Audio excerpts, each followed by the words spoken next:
안녕하세요. 2023년 9월 5일입니다. 제가 지금 녹음을 세 번째 녹음을 합니다.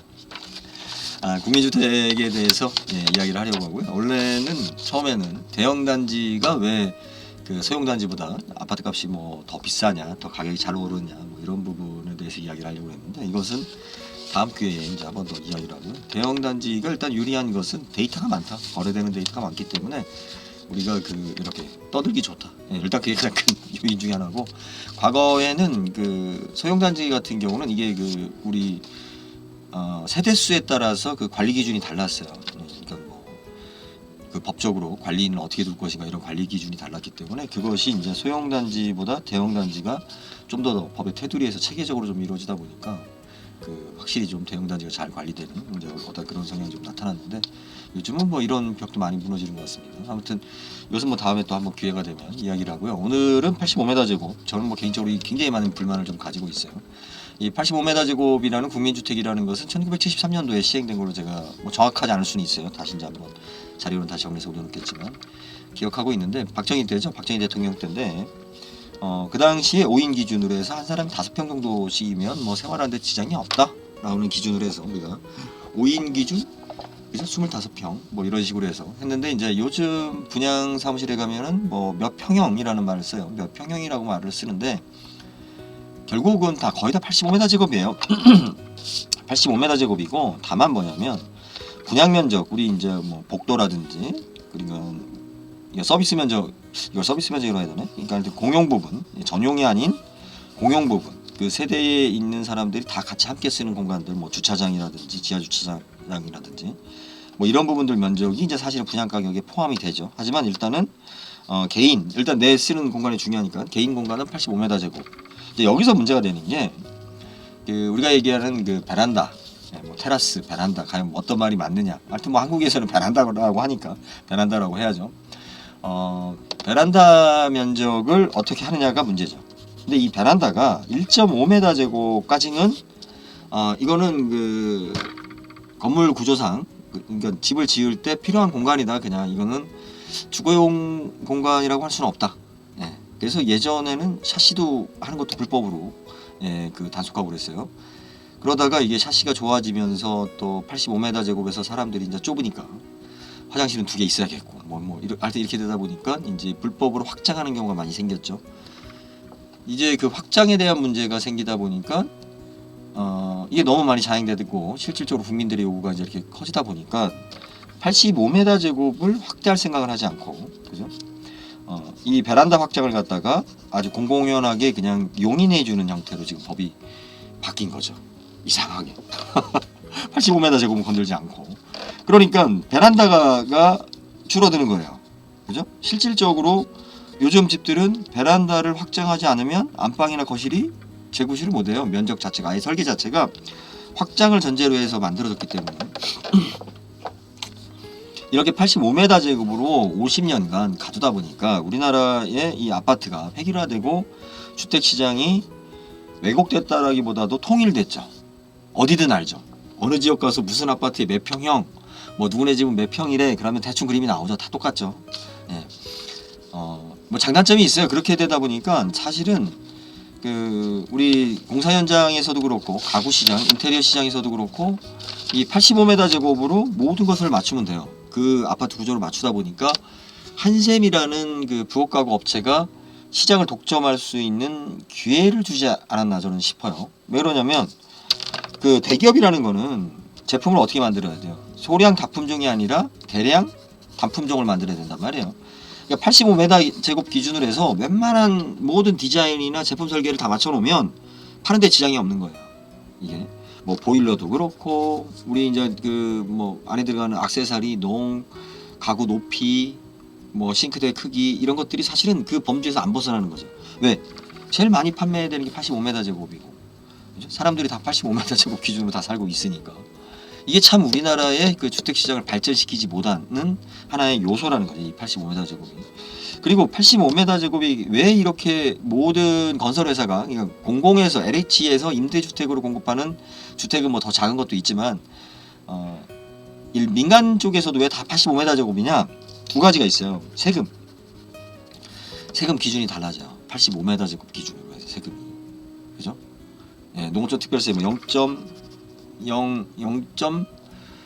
0.2%. 뭐 이거 얼마가 되진 않지만 그래도 이거 적지 않은 돈이죠. 85m 제곱이 기준으로 달라지고, 그리고 뭐 디딤돌 대출이라든지 뭐 이런 대출 상품 제가 아까 뭐 몇 개 클릭을 해놨었는데 이것이 85m 제곱으로 달라집니다. 85m 제곱이 넘어가게 되면 달라져요. 이게. 그리고 우리가 자, 세금에 관해서도 마찬가지예요. 세금에 관해서도 어떤 세금이냐면 내가 임대 사업을 한다. 그러면 85m 제곱 밑에 해야 되는 거예요. 이게. 그죠? 예. 우리가 임대에서 면세냐, 과세냐, 부가지세 부분에서.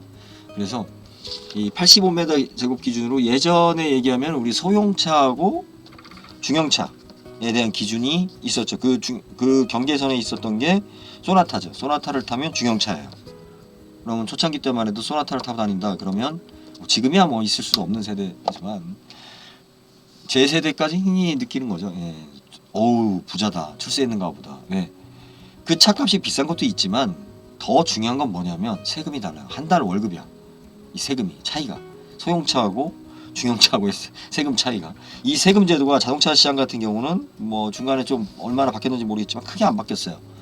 그래서 예전에 소형차하고 중형차, 국민차라고 하는 티코하고 그 세금 부과 차이가 우리가 현실적으로 큰 금액으로 다가왔다가 이제는 크지 않은 거예요. 별로 사람들이 크게 느껴지지 않는 거야. 아 이거 뭐 몇십만 원 더 내면 되지 뭐 이런 식으로 지금 한 30년이 흐르면서, 그러니까 지금은 그죠, 준준형 뭐 우리 중형차라고 하는 차들, 심지어는 우리 대형차라고 하는 그랜저, 이거를 뽑는 것이 뭐 그렇게 어렵지 않죠. 네.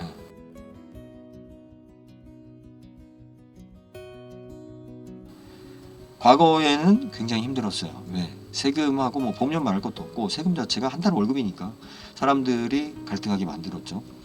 지금 아파트 같은 경우도 왜 85m 제곱의 그 이상의 상품을 주택 민간 기업들이 만들지 않고 있느냐면 85m 제곱으로 대출 기준이 달라져요. 대출 금리나 금액이 달라지고 정부에서 나오는 지원금의 대상, 우리가 100평 이상 지원금의 대상에 대한 조건이라든지 뭐 여러 가지 하여튼 제도가 다 85m 제곱으로 잡혀 있는 거예요. 85m 제곱으로. 이거를 시대가 바뀌었기 때문에 자 85m 제곱을 낮출 거냐, 늘릴 거냐, 아니면 더 세분할 거냐, 이것을 한번 좀 이제 고민해 봐야 돼요. 50년 동안 왜 이것을 언급하지 않는가. 저는 민주당이 가지고 있었던, 그러니까 제 개인적으로 국진당은 뭐 별로 기대를 하지 않으니까, 아예 기대 자체를 안 하니까. 네, 그런데 의외로 또 뭔가 꽂히면 그 국진당은 놀리고 나발이고 명분이 없이 또 그렇게 확 또 진행하는 경우가 많아요. 그런데 민주당은 와 하는 것도 없이 뭐 이렇게 따지는 게 많은지, 네, 그죠? 항상. 그리고 없는 사람은 어떻게 하냐, 무슨 뭐 소득 간의 어떠한 그 갈등을 조장하느냐 뭐 이런 이야기를 하는데, 대한민국 선진국이에요. 그죠? 물론 복지도 중요하고 사회의 어떠한 그 저기도 중요하죠. 그 소외된 사람들의 어떤 그런 것도 중요하죠. 하지만 우리가 시민이라고 할 수 있는 중산층이라고 하는 사람들이, 그죠? 삶을 없는 사람들을 위해서 봉사하고 사는 삶에, 그죠? 그 사람들하고 나누는 삶을 사는 것이 삶의 목표라 행복이 될 수는 없잖아요. 뭐 부자들도 당연히 그러겠지만 이게 다 같이 못 산다라고 하면 우리가 그래도 살아야 하니까, 함께 살아야 하니까 없는 사람들을 도와야 된다라는 정책은 상당히 우리 이제 어떻게 보면 민족적 생존을 위해서, 우리 사회 공동체에 대한 지속성을 위해서 중요한 부분이에요. 그런데 우리 사회가 대부분 있는 사람들이에요. 이제 물론 많냐 적냐라는 문제지, 가지고 있는 사람들이에요. 그럼 가지고 있는 사람들이 더 많단 말이에요. 소외계층을 쳐다봐야 된다라고 해서 가지고 있는 사람들이 가야 될, 추구해야 될 것까지 억제해야 되느냐, 이건 다른 문제예요. 그렇죠? 그런데 툭하면 이걸 가지고 들고 나와요, 민주당은. 제가 그래서 앞전에 그런 이야기를 했잖아요. 구루민이라고. 국민의힘은 국민을 저거 시키는 거죠. 가스라이팅 시키는 거죠. 거의 협박식으로. 근데 민주당이나 진보 쪽은 뭐냐면 불쌍한 사람, 가난한 사람들을 돕는 것이 좋은 거 아니냐, 그렇게 돕기 착한 마음을 먹고 사세요라고 하면서 자기네들의 그 어떤 명분과 돈벌이를 찾죠. 그죠? 그루밍을 시키는 사람들이 그 우리 종교 지도자들, 사이비라고 하지만 사실은 뭐 사이비나 일반 우리가 공인된 종교나 그런 사람들 항상 또 있으니까 그렇지 않은 사람도 있고 그런 사람도 있는 거죠. 공통점이 뭐예요? 당신을 사랑합니다.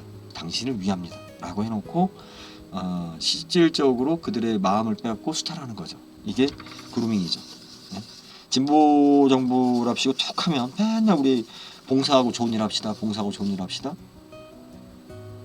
아니 그것도 좋은 얘기예요. 네, 좋은 얘기인데 중요한 건 뭐냐? 우리가 더 어떻게 행복하게 살 수 있느냐, 더 풍요롭게 살 수 있느냐. 자, 이 부분에 대해서 왜 등한시하냐는 거예요. 네? 이 부분을 등한시할 만큼 우리가 지금 잘 살고 있습니까? 잘 사는 사람들이 많아요. 85m 제곱이라는 것 때문에 물론 우리나라 주택시장에서 아파트를 공급하는 건설회사들이 그렇게 고민할 건 없어요. 어떻게 마케팅을 잘해서 아파트를 팔을 것인가. 그러니까 독특한 아파트가 만들어질 수도 없고 독특한 주택이 만들어질 수도 없어요. 이게 지금 농촌에도 적용이 되기 때문에 85m 제곱이라는 게 그러니까 단독주택이든 아파트든 빌라든 이 85m 제곱으로 매어놨기 때문에 문제가 되고 지금 현재 서울시에서 그 베란다 우리나라에서 통용되는 말로 베란다에 1.5m의 폭을 갖다 좀 늘려서 베란다를 좀 이렇게 효율적으로 사용할 수 있는 공간을 만들 수 있게 하겠다. 뭐 오세훈 시장이 이제 그런 부분을 이야기하면서 제가 그 계속 주장했었던 부분이거든요. 1.5m 제곱을 아니 1.5m를 폭을 2m로만 늘려도 거기서 티테이블 놓고 차 한잔 마시고 또 아니면 조그만 화단도 꾸미고 내가 이렇게 뭐 여유 있는 공간들을 할 수가 있는데 이게 1.5m라는 게 참 답답한 공간이거든요. 또 에어컨 실외기까지 놓으면 진짜 공간 안 나와요. 그런데 이제 문제는 이것을 확장이라는 이유로 지금 현재 베란다 없는 집들이 만들어지고 있죠. 이게 얼마나 우리가 지금 바보 같은 생각을 하고 있는 거냐면 베란다가 없어지면 방이 넓어지나요? 아니죠. 여러분들은 베란다를 넓혔다, 내 방을 넓혔다고 생각하지만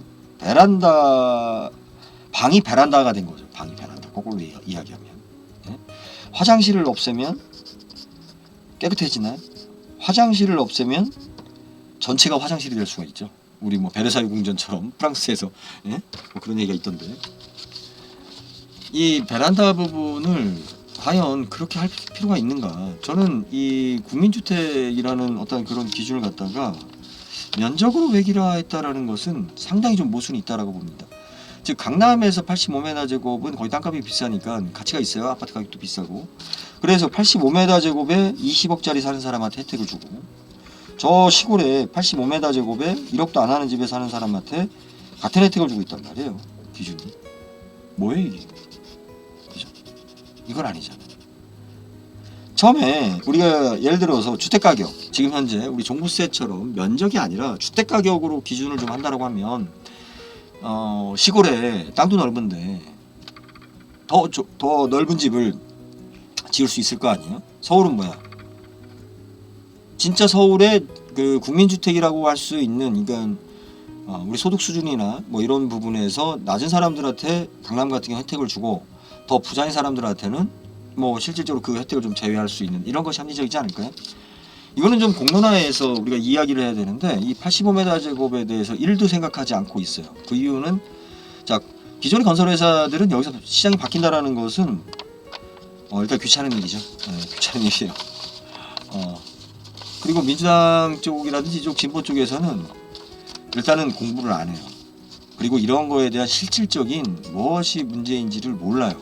이렇게 이야기를 해보면 그냥 마치 뭐 100년 전에 무슨 자본주의론에 의한 뭐 어쩌고 그런 투쟁, 그죠?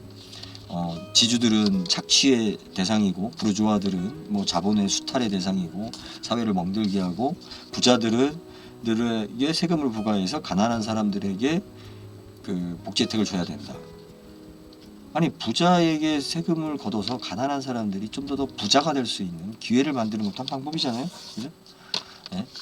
글쎄요, 저는 그런 점 부분에서 좀 답답합니다. 그래서 사실은 뭐 오늘 저기 다른 걸 좀 다루려고 했는데 일단 제가 지금까지 몸을 풀고 있는 거예요. 하도 오랫동안 이 유튜브를 안 했기 때문에 그래서 오늘은 여기까지 하도록 하겠습니다. 제가 지금 총 녹음 시간이 16분 7초인데 한 너무 제 목소리가 이게 또 텀도 있고 충청도다 보니까 좀 느려요. 느려서 1.1배속으로 약간 빠르게 지금 그렇게 편집을 다시 하고 있습니다. 여기까지 하겠습니다. 감사합니다.